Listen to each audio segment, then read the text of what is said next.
Today, I like to talk about the art supplies that I'm conflicted because it's not all regrets necessarily, but I thought about why do we regret buying an art supply? It's because we're not using them, right? Because if they're in use, then you wouldn't regret buying something. So I just thought about all the reasons that there could possibly be for why you regret buying something, or at least close enough to that feeling. And so, yeah, I have 7 reasons I came up with.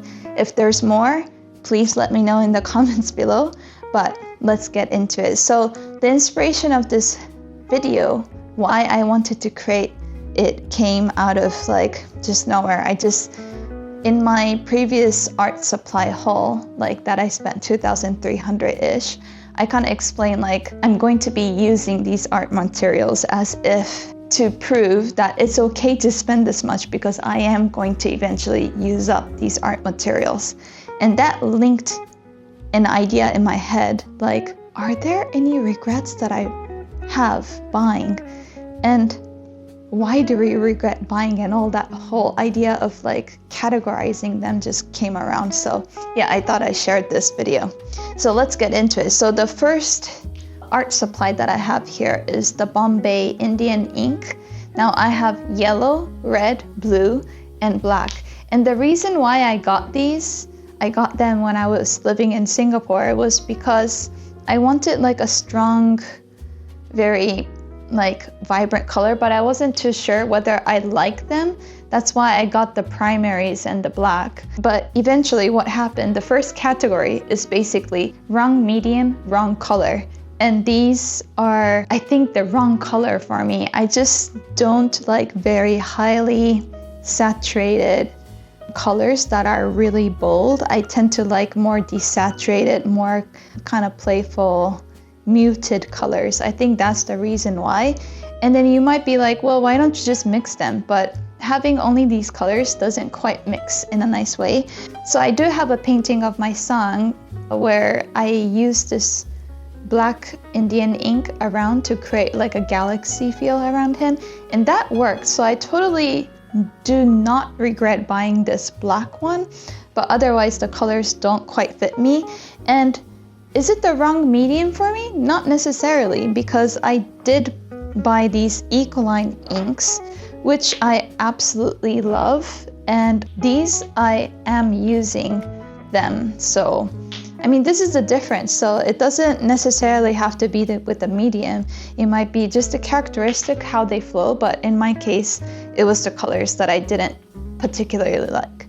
But if you ask yourself a question, would I like bold colors, then these might really work well with you, the Bombay Inks, because a lot of people swear by them. So I think it's just a matter of choice here. Another thing I would say is that I am keeping these because they might come in use. I might try to mix them together, see how that works. So I'm still experimenting with these, hoping that I will find a way of using them. But when it comes to oh, it's the wrong color, wrong medium, I would say might as well, after the experimentation, give it away. Yeah. Okay, so I'd like to go to the next category. So my second category is just didn't click with it. So for me, it is these Kuretake Gansai Tambi starry colors. They are all pearlescent kind of colors here of gold and silvers. And this one was quite popular, so I was hoping I'd use it, but I think really it's not about the brand or anything. And I mean, they look lovely, they're pretty, you know. These are all the Kuretake. And then I just realized that actually it's not just these that I don't use. It's also the Daniel Smith pearlescent colors, iridescent Aztec gold, iridescent topaz, iridescent ruby. I just don't use these colors. Maybe it's just I don't like metallic colors, but iridescent electric blue is the only one that I've been using consistently. I don't know what it is about that one specifically. And also the duochrome Cabo blue and the duochrome series right here. So what are the difference between the duochrome and the iridescent series is that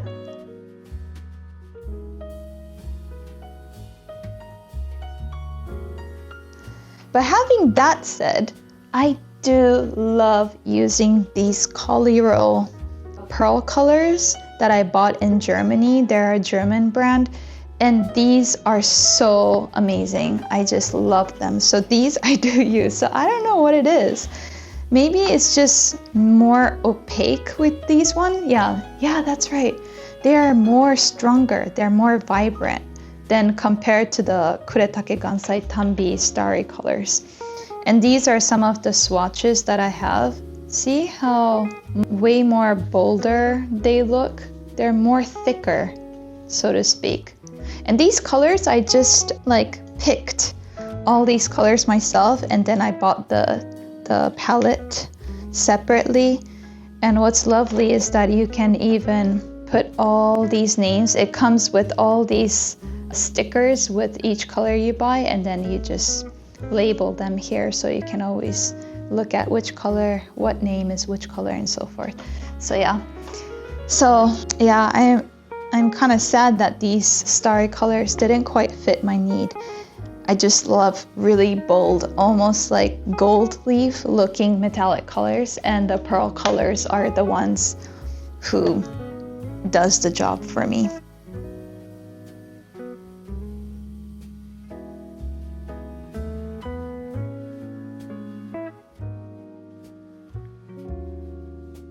Okay, so the next category is impulse buy.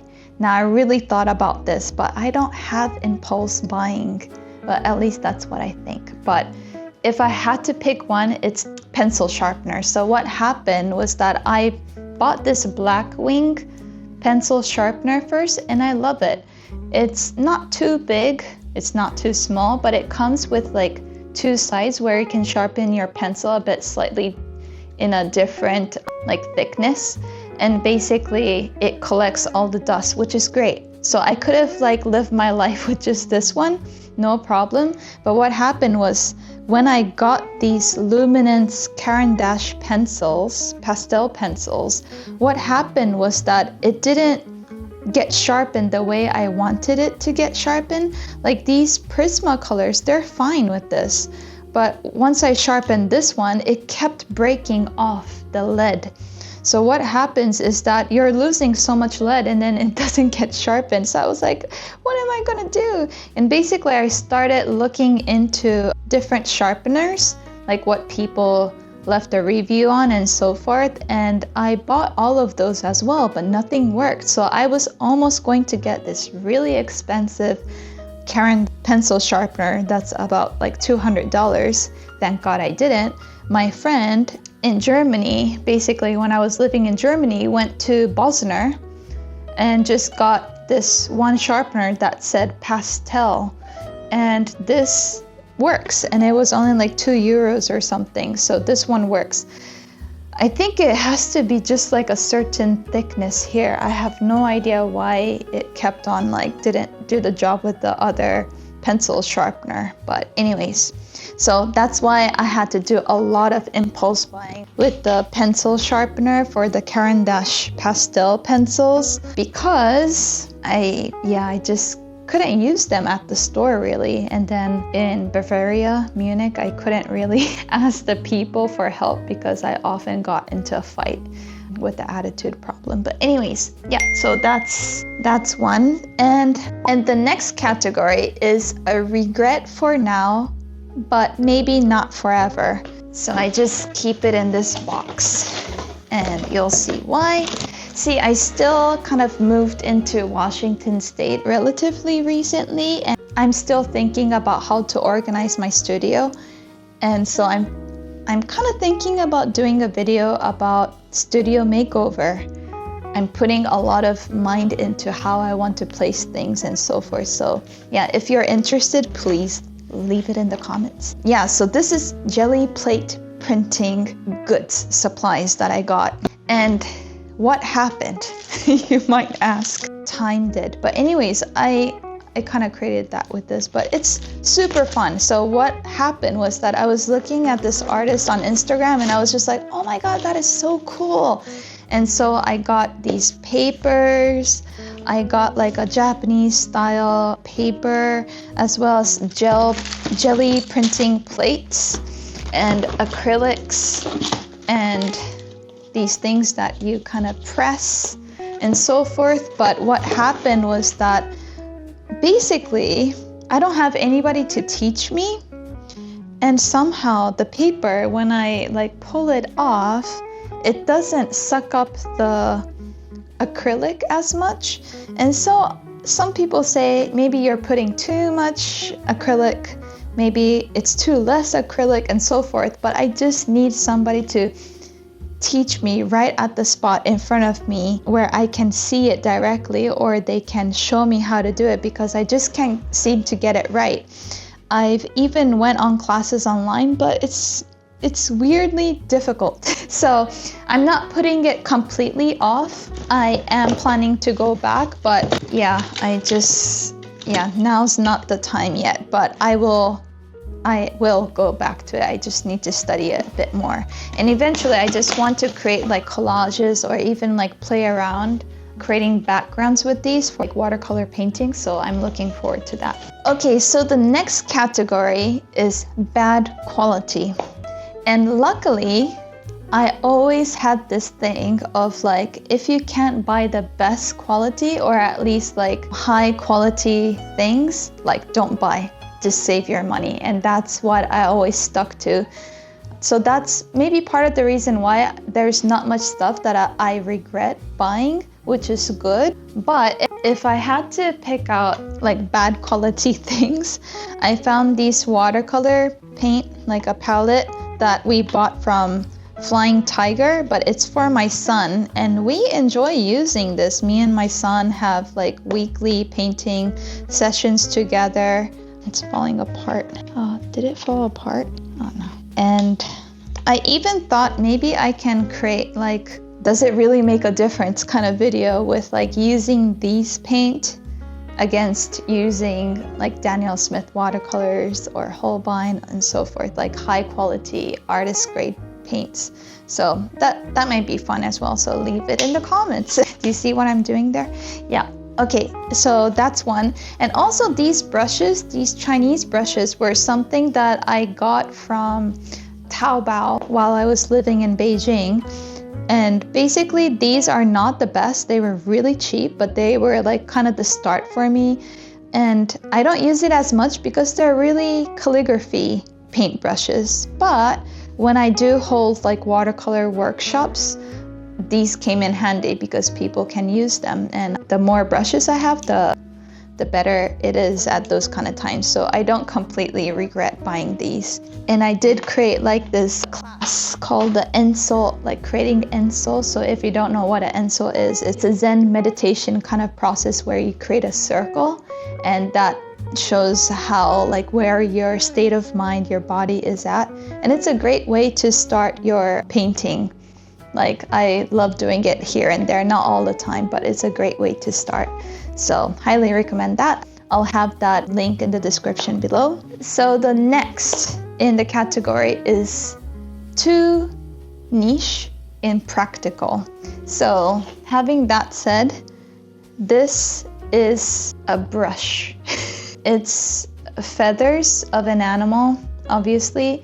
It's from Rosemary & Co. And when I saw it, I thought, oh, that's so pretty. And basically, I think I read somewhere, I might be wrong, that they like pick it from the ground. So it's like they don't kill the animal. I hope not. But yeah, so these are really pretty. I love it. And basically it creates like marbling, like paintbrush strokes that are like marbles. And it's like way out of your control. Like there's no way you can control what you paint with this. And I love that. But at the same time, I haven't used it too much. It's too, I don't know, I guess the technique isn't what I'm like looking for usually. I do love looseness and I did love the marbling that it created, but I haven't found much of a time that I will actually want to use it. Sticking in my paintbrush cup and it just looks so pretty, you know? So I don't know. So the next category is outgrown but not useless. It's starting to sound like excuses, am I wrong? So it's these Derwent fine art pencils. Now this is actually where I started my watercolor journey. I created all these color, oh dear, it's all over the place, but this is where I started. Like, I thought I didn't quite grasp what watercolor painting was. So I was like, oh, watercolor pencils, I can just like create artworks from there. So believe it or not, actually how I used to use these were, of course, I would just, you know, like draw something and then I'll use a paintbrush, like a wet paintbrush, and then go over it in some areas and some areas not. And because as I started understanding what it was like to actually paint watercolor, I started getting a wet brush and then tapping it on the top to get the color out. And it was so time consuming. And when you want to charge in, you couldn't really quite do it. And so I kind of came to the realization that I needed actual tubes of watercolor or even like a watercolor palette. So eventually I got Shiminka, like a color set, like those palettes. And that was how I eventually went to start what we call watercolor painting. But anyways, this was my start. So now when do I use these? I do paintings with my son, and basically I'll chop them all up and we'll start like going in with pencil marks here, like with the watercolor pencils. We even use some golden inks as well as soft pastels and play around.